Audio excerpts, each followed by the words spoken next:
Hello friends, आप देख रहे हैं आपका चैनल शेयर बाजार विद आयुष। और इस वीडियो में बात करने वाले हैं Flair Writing and Fedbank Financial Services IPO दोनों के बारे में बात करेंगे, क्योंकि दोनों का आज फर्स्ट डे था। तो पहला दिन कैसा गया, कितना सब्सक्रिप्शन हम कह सकते हैं कि रिसीव हुआ है दोनों आईपीओज को, ये हम समझेंगे। रिटेल कैटेगरी ने कितना सब्सक्राइब किया है, एंड डेफिनेटली क्वेश्चन यही निकल के आता है कि बेसिकली अप्लाई करना है तो कौन सा करना है, इनके ऊपर भी हम इस वीडियो में बात करेंगे।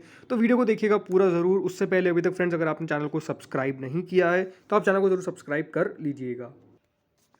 सो फ्रेंड्स, फ्लेयर राइटिंग से शुरू करते हैं। फ्लेयर राइटिंग आईपीओ का आज फर्स्ट डे था और कंप्लीट हो चुका है। ये भी 2 दिन अब और बाकी है, 23 एंड 24 नवंबर। फेस वैल्यू करीबन ₹5 पर शेयर की है। प्राइस बैंड कंपनी ने 288 से 304 रुपीज़ का रखा है। याद रखिएगा, आपको अपर प्राइस बैंड पे लगाना है अगर आपको एप्लीकेशन आप लगा रहे हैं और अलॉटमेंट चाहिए। अदरवाइज अगर आप लोअर प्राइस बैंड पे लगाएंगे तो ऑटोमेटिकली जो आपकी एप्लीकेशन है वो, याद रखिएगा, रिजेक्ट हो जाएगी। क्यों? बिकॉज सिंपल बात है, अगर आप अलॉटमेंट चाह रहे हैं तो जो कंपनी जब भी आईपीओ आना होता है तो वो अपर प्राइस बैंड पर आता है, लोअर प्राइस बैंड पर कभी नहीं आता है। लॉट साइज दोस्तों 49 शेयर्स का है। टोटल इशू साइज 593 करोड़ का है। फ्रेश इशू 292 करोड़ का है, जिसमें से बचा हुआ बाकी का ऑफर फॉर सेल है 301 करोड़ का। लिस्टिंग कहाँ होगी? बीएसई एनएसई दोनों पर होने वाली है। फ्रेंड्स, अगर आप फ्लेयर राइटिंग में लगा रहे हो तो एक बात ध्यान रखिएगा, रिटेल में अगर आप एक लॉट लगाएंगे तो आपको 49 शेयर्स के लिए अप्लाई करना पड़ेगा। कुल मिला के 14,896 रुपये का आपको एक लॉट पड़ेगा। रिटेल में आप मैक्सिमम 13 लॉट्स के लिए अप्लाई कर सकते हैं। फिर दोस्तों आती है स्मॉल एचएनआई। एचएनआई कैटेगरी कौन सी होती है? एचएनआई में दोस्तों 14 लॉट्स आपको लगाने पड़ेंगे। एचएनआई बेसिकली वही जो रिटेल नहीं होती, मतलब 2 लाख से ऊपर की जब भी एप्लीकेशन लगती है तो वो एचएनआई में गिनी जाती है। सो आप एचएनआई में लगा सकते हैं। 14 लॉट्स के लिए आपको अप्लाई करना पड़ेगा। 2,08,544, इसमें आप मैक्सिमम 67 लॉट्स के लिए अप्लाई कर सकते हैं। फिर आती है दोस्तों बिग एचएनआई। बिग एचएनआई वो होती है जिसकी एप्लीकेशन अबाउट 10 लाख जाती है, तो उसके लिए आपको दोस्तों 68 लॉट्स के लिए अप्लाई करना पड़ेगा, जो ऑलमोस्ट 3,332 शेयर्स होते हैं, जिसकी वैल्यू 10,12,000 की रहने वाली है। अब बात कर लेते हैं पहले दिन के सब्सक्रिप्शन के बारे में। तो इसमें सबसे लाते हैं क्यूआईबीज ने कुल मिला के फर्स्ट डे 53% इस इशू को भर दिया है। तो अपने आप में हम कह सकते हैं कि क्यूआईबीज की जो कैटेगरी है अभी वो पूरी सब्सक्राइब नहीं हुई है। देखिए, क्यूआईबीज को 41,18,000 शेयर्स दिए गए हैं, लेकिन उसमें से सिर्फ अभी तक 21,70,000 शेयर्स के लिए एप्लीकेशन आई है। कोई बहुत बड़ी बात नहीं है फर्स्ट डे, क्योंकि देखिए बहुत सारे आईपीओस खुले हुए हैं, तो डेफिनेटली वहाँ पर जहाँ पर भी ज़्यादा इंटरेस्ट होगा वहाँ पर सबसे पहला पैसा आएगा। कोई दिक्कत वाली बात नहीं है। अगला दोस्तों कैटेगरी आती है वो है नॉन इंस्टीट्यूशनल बायर्स की। तो नॉन इंस्टीट्यूशनल बायर्स की कैटेगरी कुल मिला के 2.78 टाइम फर्स्ट डे सब्सक्राइब होने में कामयाब हुई है। इसमें जो बिग एचएनआईज है, बिग एचएनआईज कौन? जिनकी अबाउ 10 लाख की बिड होती है, उनके द्वारा 2.23 टाइम इस इशू को सब्सक्राइब किया गया। एंड जो स्मॉल एचएनआईज है उनके द्वारा ऑलमोस्ट 3.87 टाइम इस इशू को सब्सक्राइब किया गया है। रिटेल कैटेगरी अगली आती है दोस्तों। Retail portion almost 2.86 time first day subscribe होने में कामयाब हुआ है। तो हम कह सकते हैं कि हर एक आप आईपीओ जो देख रहे हैं जिसके अंदर थोड़ा बहुत भी अच्छा रिस्पांस आने की उम्मीद है, या फिर हम कह सकते हैं थोड़ा बहुत भी पैसे बनने की उम्मीद है, रिस्पांस तो गलत बोलूँगा, पैसे बनने की जहाँ पर भी उम्मीद है वहाँ पर डेफिनेटली हम कह सकते हैं कि सब्सक्रिप्शन आ रहा है। एंड डेफिनेटली सब में पैसा आया है और पहले ही दिन पैसा आया है, इसमें कोई डाउट नहीं है। सो कुल मिला के दोस्तों ये जो इशू है वो पहले दिन 2.17 टाइम सब्सक्राइब होने में कामयाब हुआ है, जो अपने आप में काफ़ी बढ़िया है। अब क्वेश्चन आप सबका यही होगा कि करना क्या चाहिए। देखिए, कोई रिकमेंडेशन नहीं है, जस्ट मेरा पर्सनल व्यू है जो आपके साथ मैं शेयर कर रहा हूँ। अगेन, कोई रिकमेंडेशन के लिए आप अपने फाइनेंशियल एडवाइजर से कंसल्ट करें। तो अच्छी कंपनी है फ्लेयर राइटिंग। अनडाउटेडली देखिए, मार्केट में ऑलमोस्ट पूरे इंडिया के अंदर अगर मैं बात करता हूँ तो थर्ड लार्जेस्ट कंपनी है with the market share. So I think अच्छी कंपनी है। डेफिनेटली देखिए, चर्चित ब्रांड है। देखिए, सबसे पहले इंपॉर्टेंट बात होती है ब्रांड रिकॉग्नाइजेशन, राइट। फ्लेयर सब लोग जानते होंगे कितना यहाँ पे कंपनी का ब्रांड चलता है, तो ये दिखाता है, राइट। तो अपने आप में कोई प्रॉब्लम नहीं है as such. And definitely company ने जो वैल्यूएशंस रखे हैं वहाँ पर थोड़ी बहुत जगह छोड़ी है। हाँ, रीजनेबल लिस्टिंग गेन होंगे, कोई बम्पर लिस्टिंग गेन्स की उम्मीद ना लगा के चले। रीजनेबल लिस्टिंग गेन के लिए ये इशू हो सकता है कि पैसे लगाने लायक हो। मेरा पर्सनली क्या डिसीजन होने वाला है, मैं खुद अप्लाई ज़रूर करूँगा। फ्रेंड्स, नेक्स्ट इशू आता है फिट बैंक फाइनेंशियल सर्विसेज का। सो ये 22 से 24 नवंबर के बीच में इशू ओपन हुआ है, यानी आज फर्स्ट डे कंप्लीट हो चुका है और 2 दिन और बाकी है इस इशू के भी। 10 रुपये की फेस वैल्यू है। 133 से 140 रुपीज़ का इसका प्राइस बैंड है। 107 शेयर्स आपको मिल रहे हैं एक लॉट के अंदर। 1092.26 करोड़ का आईपीओ का साइज है, जिसमें से 600.77 करोड़ का है फ्रेश इशू और ऑफर फॉर सेल है 492.26 करोड़ का, यानी ऑलमोस्ट आपको बड़ा जो है वो फ्रेश इशू ही देखने को मिल रहा है। अच्छा खासा फ्रेश इशू है। हाँ, इसके अंदर एक खास बात क्या है कि कंपनी ने अपने एम्प्लॉयज़ के लिए 10 रुपये पर शेयर का डिस्काउंट रखा है, यानी आपको 130 रुपीज़ में बेसिकली कंपनी शेयर दे रही है। लिस्टिंग कहाँ पर होगी? दोनों एक्सचेंजेस पर होगी, बीएसई एनएसई दोनों पर। फ्रेंड्स, अगर आप इस आईपीओ में लगाए तो याद रखिएगा आपको एक लॉट में 107 शेयर्स के लिए अप्लाई करना है। एक लॉट में 107 शेयर है, जिसकी वैल्यू करीबन 14,980 रुपीज़ है।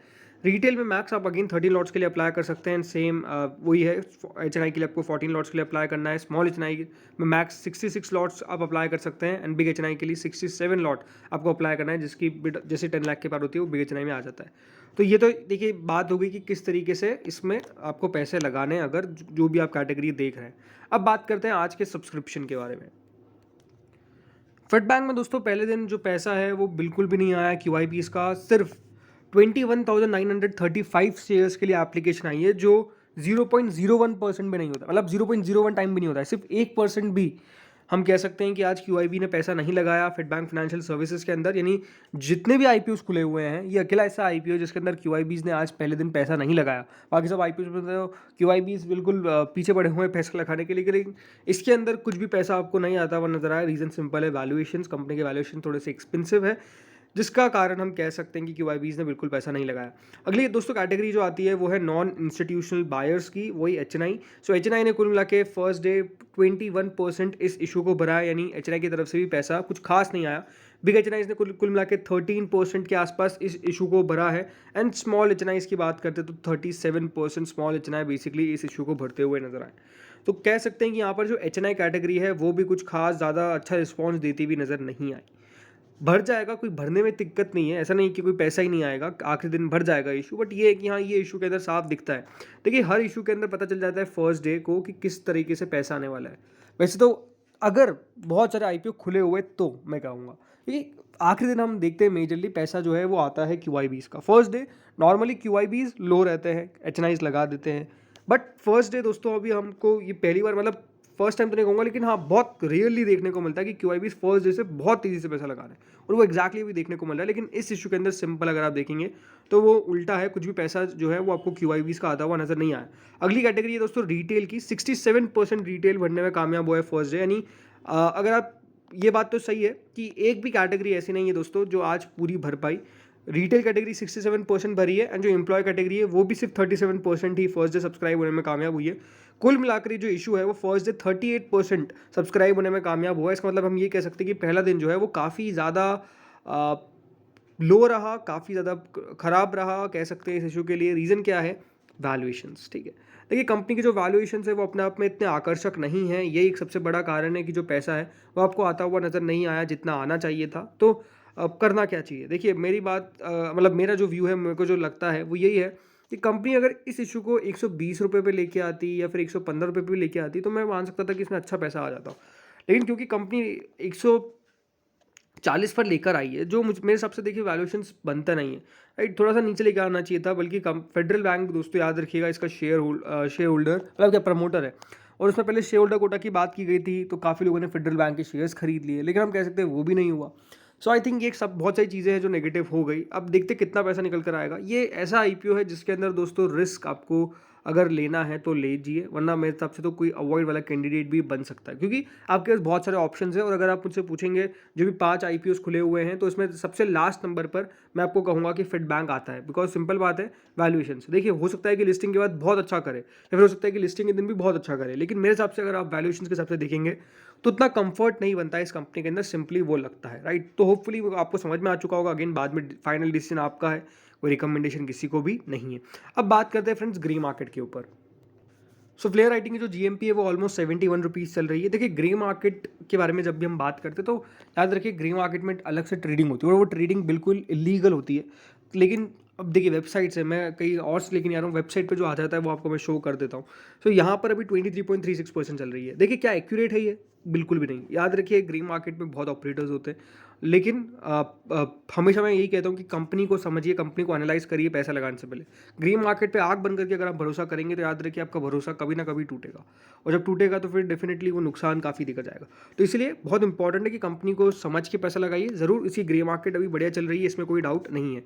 वहीं अगर मैं बात करता हूँ फेड बैंक फाइनेंशियल सर्विसेज की, तो 5 रुपये ग्रे मार्केट यानी 3.5% के आसपास का लिस्टिंग गेन है, और मुझे लगता है कि ये ग्रे मार्केट भी उड़ जाएगी, क्योंकि सब्सक्रिप्शन जो फर्स्ट डे काफ़ी लो निकल कर आया है, आई थिंक उसका असर आपको यहाँ पर देखने को मिल सकता है।